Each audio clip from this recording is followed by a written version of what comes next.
Ngasigi rasi pol bu miyeng tabi di bukwai punong purajin kumuksam na taram loksop galoy na kurum jadi. Ngasi ayu pung mapan ga minit yang kai mapan pawa paringi kun ga marini pale. Matung di kun ga mangani palani. Ngasi tang tarama thoi thani lisingani ga kun ga taru ingyum sagasa numit asigoy rasi pol miyam da paudam jadi.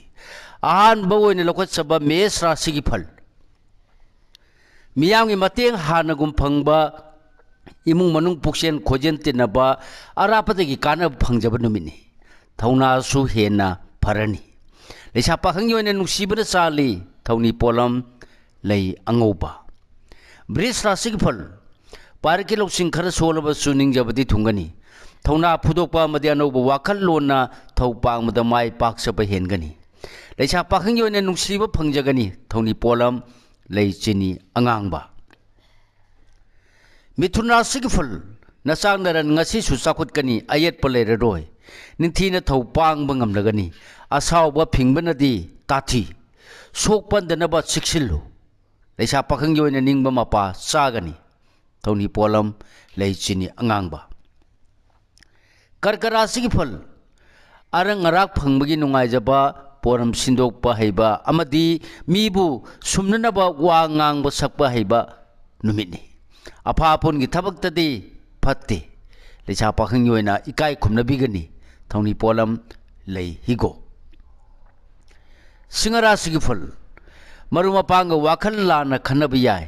irang pugunu amadi hena wakhal sagalunu maram charbadi ninga naganu kanana su laksaba ngamloi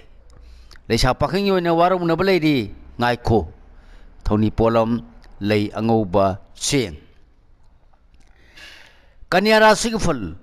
wakal nungai jaba palamba phangba yaba leire amadi anoba salakani asaw amadi anam tan banadi nuksa thibudum nangba yai lecha pakhang yoina mai pakani thoni polam leichini angangba tulara sigful loksing sawgani yena badang ambina balaitaw amadi nasa nanagi mating phanggadaba numini taharabadi marup mapang kaina jagani leisa pakhang yoina yakai yengna ngangu thoni polam leisini angangba britchik rasigi phul oijaba tan bada puning pen jaba angam mathona thoujal biba numini mahu chawbana di tathiba loksing phudokpa wabadi lei leisa pakhang yoina wakhal nungai gani thoni polam lei higo dhanu rasigi phul napan tawrubana madi nakanthina naralda